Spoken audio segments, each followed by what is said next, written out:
SAPS Brigadier Matjeng has been grilled at the Madlanga Commission of Inquiry about money and the conflict of interest relating to the 360 million rand Medicare 24 tender. She admitted to being in a long romantic relationship with Vusimuzi Cat Matlala, which explains the large sums of money and gifts she received from the alleged criminal underworld kingpin. Matjeng is accused of receiving kickbacks from Matlala in return for assisting him with facilitating payments for the controversial contract.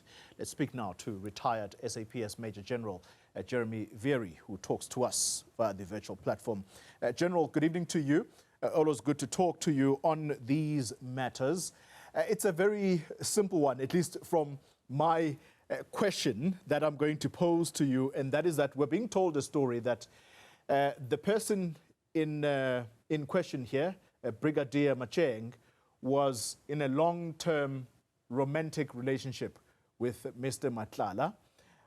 Yet at the same time, she's employed within the SAPS, the very department that gives Cat Matlala a contract for 360 million rand. She does say, though, at the commission that she did declare this to her immediate superior, and the immediate superior said, look, we'll have to deal with this perhaps when issues arise, but you will need to be in this particular, you will have to facilitate this altogether.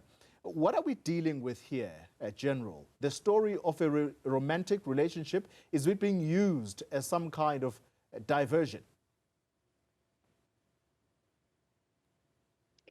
Man, we only have her word for claiming that she's in a romantic relationship.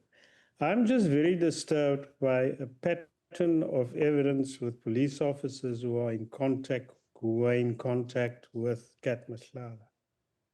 They don't deny it because they know they cannot probably dispute certain contacts through WhatsApps and other forms of telephonic letters, etc. So what they come up with just giving us an alternative perspective around those relationships other than what they're accused of. Now, it is clear with her she had more than regular contact when compared with Sinona, for example, with Cat. So the logical thing for her, in my analysis, if she should invent a plausible story, is that she was in a relationship. And that would explain the frequency of contact. But like I said, that is neither nor. That is her version of what happened. I think there are some things that I picked up that are a bit problematic with those relationships, but maybe we don't all conduct what we claim to be romantic relationships in the same way. For example, there's no terms of endearment here, and even Judge Madlanga put that up. Yeah. Language at some point sounds rather clinical and contractual. So it's not quite clear here, but I think we're beginning to pick up a pattern with police witnesses, that there's either some well-prepared counter-narrative to what they're accused of. And in her case, that was the only explanation to explain the frequency of contact. And this story of a relationship, it goes to a point where she clearly now is conflicted, because at some point it is raised with her that should you not have told your boyfriend, whatever she called him, that there is non-performance on your contract. You are contracted with the police to carry out certain duties. You're not performing. You are going to get into trouble with this. She doesn't raise that with him. Instead, she appears to be coaching him on what to say when the matter of non-performance is raised with her by police management. Should this person even be in a job right now?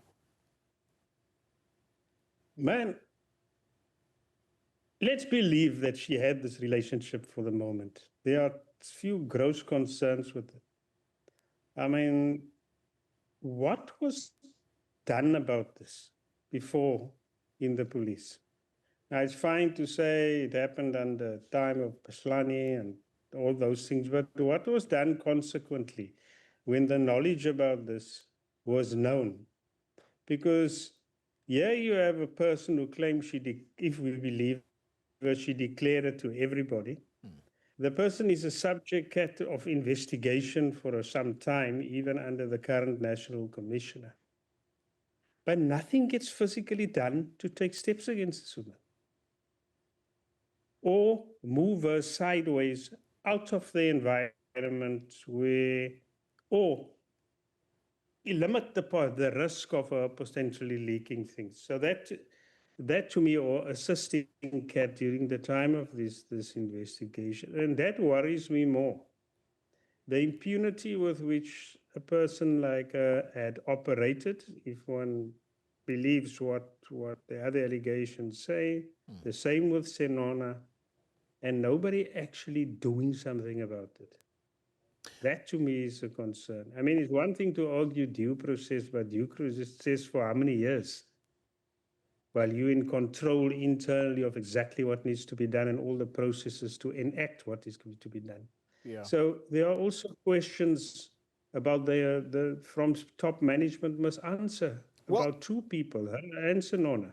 Well, that's the question we're going to end with then, General, to say it's one thing for the people that have raised this issue, and I'm not saying that General Mkhwanazi should have done something here. We all know who's in charge of the police.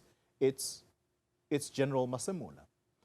But is he to carry the responsibility here of not acting and waiting for someone else to raise the stink and for forums like this to be set up in order for him to finally act?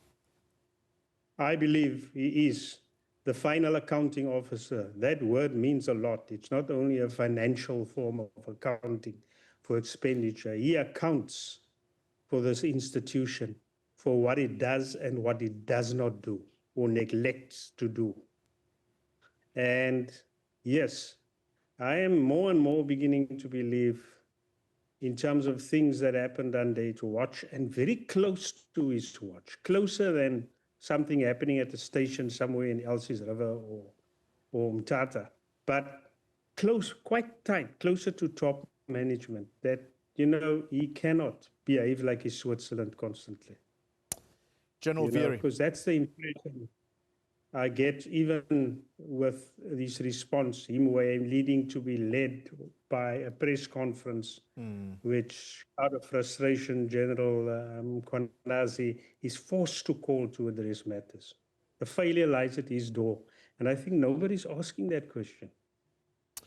General, thank you very much, as always, for your time and incisive analysis.